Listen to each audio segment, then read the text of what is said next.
दोस्तों, एक ladies doctor होती है और एक रिक्शा वाले के साथ इस लेडीज़ डॉक्टर को जो है बेपनाह बेइंतहा मोहब्बत हो जाती है और उनके खातिर जो है मुंबई शहर में अपने परिवार को भी छोड़ देते हैं। छोड़ने के बाद जिस हॉस्पिटल में वो डॉक्टर काम करती है उसको भी इस्तीफ़ा देती है और नौकरी और घर-बार छोड़ के जो है उस रिक्शा वाले के साथ मुंबई से बिहार की ओर रवाना हो जाता है।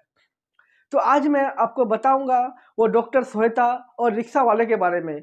आखिरकार इन दोनों में क्या संबंध था और दोनों कहाँ के रहने वाले हैं, पूरी जानकारी इस वीडियो के माध्यम से आज आपको मैं बताऊंगा। तो वीडियो को आप शुरू से लेकर अंत तक देखना और वीडियो को लाइक करना ना भूलें। वीडियो को ज़रूर लाइक करें। दोस्तों, ये लेडीज़ मैम जो है मुंबई शहर की रहने वाली थी और उसका घर भी मुंबई शहर ही था। उनके घर से 1 किलोमीटर दूर उसका क्लिनिक पड़ता था। हर रोज़ जो है अपने क्लिनिक जो है रिक्शे के माध्यम से वो जाया करती थी। एक दिन जो है अपने गेट के बाहर खड़ा होता है और एक रिक्शा वाला नौजवान आ जाता है। आने के बाद इस रिक्शा में बैठता है। बैठने के बाद उसको अपना हॉस्पिटल तक पहुंचा देती है। पहुंचाने के बाद वो रिक्शा वाला चला जाता है। फिर से दूसरा दिन जो है वही मैम अपने गेट पे खड़ा रहती है और वही रिक्शा वाला फिर से आ जाता है। फिर से मैम को बैठाती है और उसको अपने क्लिनिक तक छोड़ देता है। इसी तरह से 3 दिन 4 दिन तक वही रिक्शा वाला हर रोज़ जो है उनको लेता गया और पहुंचाता गया। एक दिन जो है डॉक्टर श्वेता जो है सोच रही थी, आखिर वो लड़का मेरा पीछा क्यों कर रहा है, हर रोज़ वो इसी टाइम पे मेरे गेट के सामने क्यों आता है। तो दूसरा दिन जब होता है तो उस दिन फिर वही लड़का जो है उनके गेट के सामने आ जाता है और वो मैम जो है उनके रिक्शे पे बैठ जाती है। बैठने के बाद उस रिक्शा वाले से पूछता है कि भाई तुम बताओ, हर रोज़ तुम उसी टाइम पे क्यों आते हो, या मुझे तुम टारगेट तो नहीं करते हो। तो रिक्शा वाला कहता है कि देखिए बहन जी, मेरा निकलने का समय जो है वही है। मैं हर रोज़ इसी रास्ते से गुजरता हूँ और इसी समय पे निकलता हूँ। तो जब आप आगे मिलते हो तो मैं आपको उठा लेता हूँ और आपको उठाने के बाद मेरा दिन भर का जो है अच्छा गुजरता है और आप मेरा जो है बोनी भी हो जाता है। ये कहकर जो है वो रिक्शा वाला उस मैम को फिर से हॉस्पिटल के बाहर छोड़ देती है और वो फिर कहीं और चला जाता है। उस मैम का जो है उम्र 25 साल होती है। उनका नाम श्वेता होता है। वो हर रोज़ जो है इसी तरह से आना जाना उसी रिक्शे के माध्यम से किया करती थी।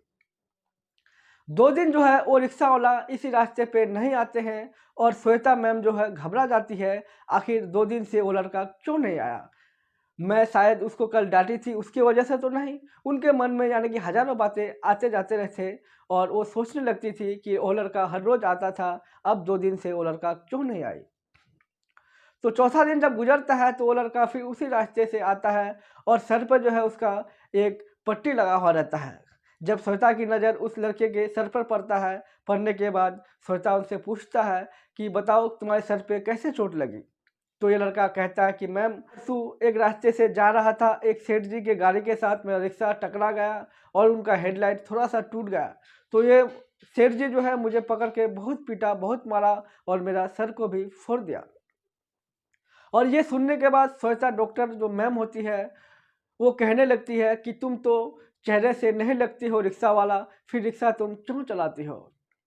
तो उस लड़का ने अपना कहानी सुनाता है कि देखिए मैं रहने वाला बिहार के पूर्णिया ज़िला से हूँ और मेरा माँ-बाप भी घर पे ही रहता है। मेरा 2 बहन है, मैं घर का बड़ा भाई था। एक दिन जो है मेरा पिताजी का तबीयत ख़राब हो जाती है। उनको इलाज के लिए पैसे की ज़रूरत पड़ता है और जब ज़रूरत पड़ता है तो मैं अपने गाँव में ज़मीन को बेचने के लिए लोगों को बोलता हूँ। लेकिन जब लोग आते हैं ज़मीन खरीदने के लिए तो बहुत ही कम रेट बोल रहा था, तो मैं उनको ज़मीन नहीं दे रहा था। जब लोग आते हैं तो मेरा मजबूरी का फ़ायदा उठाना चाह रहा था, लेकिन मेरे पास कोई उपाय नहीं था। मुझे लास्ट में जो है अपना ज़मीन को कम रेट में बेचना पड़ा और बेचने के बाद मेरा पिताजी का मैंने इलाज कराया। इलाज कराने के बाद मेरा पिताजी वो स्थिति में है, जिस स्थिति में कोई भी काम नहीं कर सकता है। मैं जो हूँ पूर्णिया यूनिवर्सिटी से अपना बीएससी कंप्लीट किया हूँ, लेकिन बीएससी कंप्लीट करने के बाद मैं पढ़ाई भी कर रहा था, लेकिन जब जब घर की हालात जो है स्थिति बिगड़ने लगा तो मेरे ऊपर सारे जिम्मेदारियां आ गई और मुझे मुंबई शहर आना पड़ा और दोस्त लोग ने मुझे रिक्शा चलाने लगा दिया। जब पूरा कहानी श्वेता डॉक्टर सुनती है, सुनने के बाद उनकी आंखों से आंसू बहने लगते हैं और कहता है कि ऐसा अगर बात है तुम मेरे साथ चलो, मैं तुमको जो है अपना हॉस्पिटल में ही जॉब लगवा देता हूँ। ये लड़का खुश हो जाता है, सोचता है कि कोई बात नहीं, चलिए मुझे भी आप जॉब लगवा दीजिए। तो इसी हॉस्पिटल में, इसी चैम्बर में जो है इस लड़का को नौकरी में लगा देता है। उसका काम होता है फाइल को उठाना और दूसरी जगह पहुंचाना। इसी तरह से वो लड़का इसी हॉस्पिटल में 2 महीना 3 महीना तक काम करता रहा और डॉक्टर श्वेता जो है उनके मन में वो लड़का आता रहा और हर रोज़ जो है उनके बारे में श्वेता डॉक्टर सोचती रही, क्योंकि डॉक्टर साहब जो मैम होती है उनकी उम्र जो है 25 साल ही होती है, कुछ खास नहीं। उसकी वजह से जो है एक ही साथ में दोनों रहा करता था, तो श्वेता मैम को भी उस रिक्शा वाले के साथ प्यार होने लगता है। लेकिन इसी दरमियान जब 2 महीना 4 महीना गुजरता है, गुजरने के बाद एक दिन जो है इस हॉस्पिटल में कोई चीज़ चोरी हो जाती है। चोरी होने का इल्ज़ाम जो है इसी लड़का के ऊपर लगाया जाता है। जब लड़का को बुलाता है, बुलाने के बाद कहता है, क्या तुम ये सब चोरी किए हो? तो लड़का कहता है कि नहीं मैम, मैं कुछ भी चोरी नहीं किया हूँ, मुझे मेरे ऊपर जो है सरासर इल्ज़ाम दिया जा रहा है। तो श्वेता मैम जो है उसको गुस्से में आके उल्टा सीधा सुनाने लगती है और कहने लगती है कि मैं तुम्हारे ऊपर इतना विश्वास किया था, तुम मेरा विश्वासघात कर रहे हो। मैं तुमको जो समझ रहा था तुम ऐसा नहीं निकले, तुम तो कुछ अलग ही निकले। तो लड़का यहाँ पे रोने लगा। रोने के बाद उसको हॉस्पिटल से निकाल दिया गया। वो लड़का यहाँ से निकल जाता है। निकलने के बाद फिर से अपने दोस्त लोगों के पास आता है और यहाँ पे रहने लगता है। उसके बाद श्वेता मैम जो डॉक्टर होती है वो भी उनके इंतज़ार में रहता है कि वो फिर से आए, लेकिन वो लड़का नहीं जाता है और श्वेता मैम उनकी याद में पागल की तरह रह जाती है। वो भी हॉस्पिटल एक दिन नहीं जाती है और उनके तलाश में निकल जाता है। जब उनके तलाश में निकलता है तो देखता है कि एक दिन वो अपने रूम पे बैठा है। बैठने के बाद जाके माफ़ी मांगता है कि देखिए मुझसे गलती हो गई, मैं गुस्से में आके तुमको उल्टे सीधे बात सुनाया, तुम मुझे माफ़ कर दो। और ये लड़का कहने लगा कि नहीं मैम, तुम्हारी कोई भी गलती नहीं है, गलती तो हमारी है, क्योंकि हम लोग गरीब हैं, हम लोगों के ऊपर कोई भी इल्ज़ाम लगाया जा सकता है क्योंकि मैं चोरी किया हूँ। तो श्वेता मैम कहती है कि नहीं, ऐसा कुछ नहीं है, तुम चोरी नहीं की हो, मुझे पता है, लेकिन तुम्हारे ऊपर इल्ज़ाम लगाया गया है। ये कहकर जहाँ ये लड़का जो है यहाँ से निकल जाता है और श्वेता अपने घर की तरफ आ जाती है। जब श्वेता अपने घर की तरफ आती है तो रात भर श्वेता को नींद नहीं आती है, क्योंकि उनसे वो बिछड़ रहा था, इसलिए उसको नींद नहीं आ रही थी।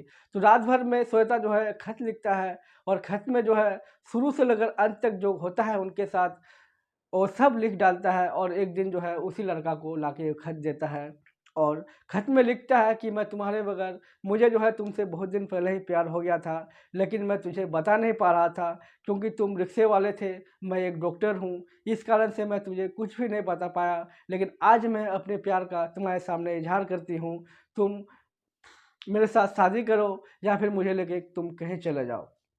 ये लड़का जब इस खत को पढ़ता है, पढ़ने के बाद उनको भी श्वेता के साथ मोहब्बत होता है अंदरूनी-अंदरूनी, लेकिन वो खुल के नहीं बोल पाता है क्योंकि वो रिक्शा वाला होता है, वो लड़की डॉक्टर होती है। इस कारण से वो भी नहीं बोल पाती है। जब उनका खत आता है, ये देखने के बाद उनको हिम्मत हो जाती है और ये भी एक खत लिख डालता है। इसमें लिखता है कि मैं भी तुम्हारे साथ बहुत दिनों से मोहब्बत करता हूँ, मैं भी तुम्हें नहीं बोल पा रही थी क्योंकि तुम डॉक्टर हो, मैं एक गरीब हूँ, कैसे तुमको मैं बोल पाता था। आज अगर तुम बोल दिए हो तो मैं भी बोलता हूँ, तुम्हारे साथ मैं भी बेपनाह मोहब्बत करती हूँ और करती रहूँगी और तुम मेरे साथ मिलो। जब ये खत पढ़ता है श्वेता डॉक्टर, तो पढ़ने के बाद उनके दिल में उनके लिए और भी मोहब्बत ज़्यादा हो जाता है। दोनों एक जगह मिलते हैं, मिलने के बाद ये लोग आपस में प्लान बनाते हैं कि देखिए हम लोग जो है मुंबई से बिहार की ओर चले जाएँगे। तो दोस्तों, दोनों जो है वो डॉक्टर मैम जो होती है वो यहाँ से अपने हॉस्पिटल से इस्तीफ़ा लेती है। इस्तीफ़ा लेने के बाद जब बांद्रा स्टेशन जाती है, स्टेशन जाने के बाद सीमांचल एक्सप्रेस गाड़ी पकड़ती है।